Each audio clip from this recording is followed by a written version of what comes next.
এক বোন প্রশ্ন করেছেন, হুজুর শীতের রাতে ফরজ গোসলের ভয়ে আমি আমার স্বামীকে আমার সাথে থাকতে দেই না, এখন কি আমার গুনাহ হবে বা এখন করণীয় কি? খুব জটিল একটা প্রশ্ন। এই প্রশ্নটা সাধারণত কেউ করে না।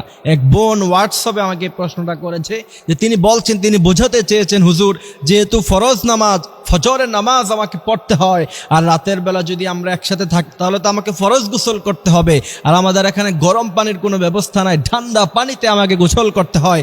এই ভয়ে আমি আমার স্বামীকে থাকতে দেই না আমার সাথে, এই জন্য আমার স্বামী আমার উপর রাগ করে। এখন এটার করণীয় কি? আমি কি আমার স্বামীর হক নষ্ট করেছি কিনা? এটা একটা প্রশ্ন। গোটা জাতির উদ্দেশ্যে সেই উত্তর আমরা দিয়ে দিচ্ছি। আমরা যারা শুনছি অবশ্যই এই আলোচনাটুকু শেয়ার করব। তার কারণ হচ্ছে ইসলামের ব্যাপারে আপনি একটি বিষয় শেয়ার করবেন, সে যদি আমল করে এর সওয়াব আপনি কিয়ামত পর্যন্ত পেতে থাকবেন। সুবহানাল্লাহি ওয়া বিহামদিহি সুবহানাল্লাহিল আযীম। এইখানে এই প্রশ্নের উত্তর দেওয়ার আগে স্বামীর মর্যাদা সম্পর্কে আমাকে বলতে হবে।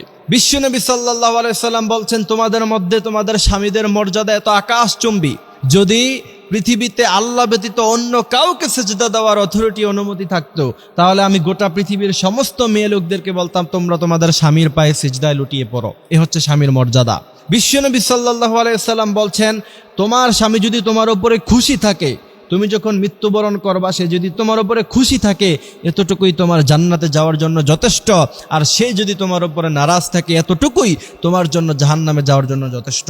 এ হচ্ছে স্বামীর মর্যাদা। এবার আসেন যে শীতের রাতে শুধুমাত্র ফরজ গোসলের ভয়ে আপনি যদি আপনার স্বামীকে আপনার সাথে থাকতে না দেন, আপনার গুনাহ হবে কিনা বা করণীয় কি? এই প্রশ্নের জবাব যদি আমি দিতে চাই তাহলে বিশ্বনবী সাল্লাল্লাহু আলাইহি সাল্লাম থেকে হাদিস এসেছে।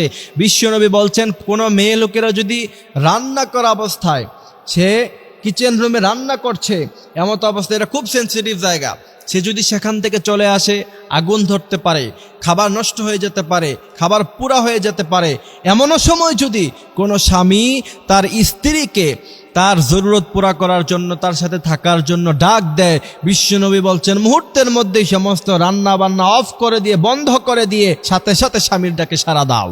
এরপরে দ্বিতীয় নাম্বার হাদিস, বিশ্বনবী সাল্লাল্লাহু আলাইহি সাল্লাম বলছেন, কোন স্বামীর তার চাহিদা হলো যে সে তার স্ত্রীর সাথে থাকবে এবং স্ত্রীকে সে আহ্বান করলো, সেই স্ত্রী যদি সেই স্বামীর ডাকে সাড়া না দেয়, বিশ্বনবী বলছেন ফজরের নামাজ পর্যন্ত, যতক্ষণ পর্যন্ত না সকাল হয় ততক্ষণ পর্যন্ত ফেরেশতারা তার উপরে, সেই নারীর উপরে লানত দিতে থাকে। কত বড় কথা!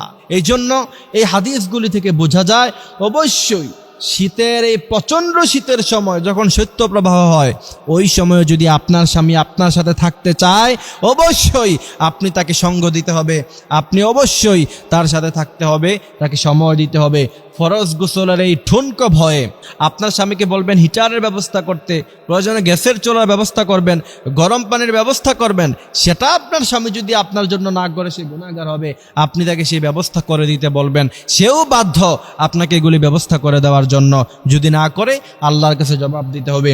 সুতরাং সাধারণ অজুহাত দিয়ে আপনার স্বামীকে অবশ্যই আপনি এখান থেকে বিরত রাখতে পারেন না, আপনার স্বামীকে আপনি সঙ্গ দিতে হবে। এর চাইতে বড় কোনো কাজ হলো, বিশ্বনবী সাল্লাল্লাহু আলাইহি সাল্লাম বলছেন, ওই সমস্ত নারীরা হচ্ছে খারাপ নারী যারা স্বামীর চাহিদা পূরণ করতে দেয় না। এই জন্য প্রিয় ভাইয়েরা আমার, আল্লাহ পাক আমাদেরকে এই কথাগুলি বোঝার, মানার তৌফিক তিনি দান করুক। আমিন।